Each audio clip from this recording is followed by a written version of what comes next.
Hi guys, ayan, ito na po atin ang titingnan yung ating itlog na maalat. Bali, pa 30 days na po yan ngayon. Kaya pwedeng-pwede na po yan. Tanggalin na natin.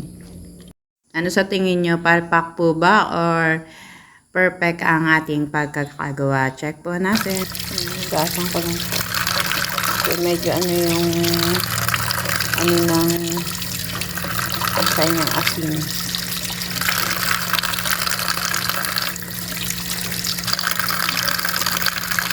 Lalaga na po natin yan. Kailangan po punong-puno yung ating tubig. Kailangan lubog na lubog po yung itlog.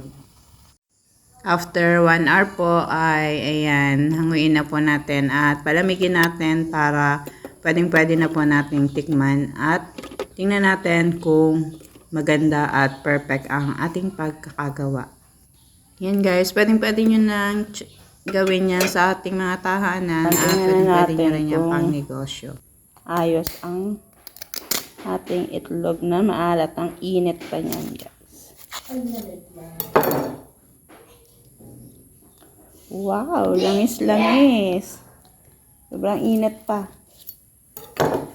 Ang ganda, oh. Ayan, ang hinahanap ko na. Yan, guys. Perfect. Yung unang gawa natin ng itlog na maalat. Malangis-langis po yan. Ang ganda. Sarap. Yan guys. Ang ganda ng ating ano. Tikman natin.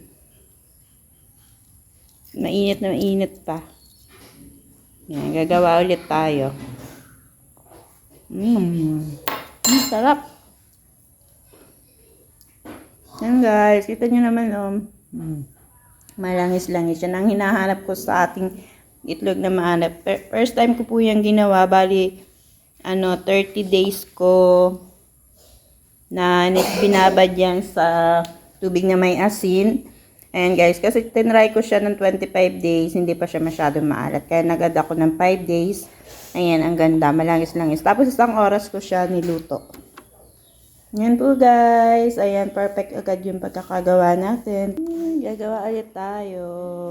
Perfect. Sarap. Talagang malangis-langis. Ayan guys. Napakain tuloy ako ng wala sa oras. Ang sarap oh. Bahaw ang aking sarap.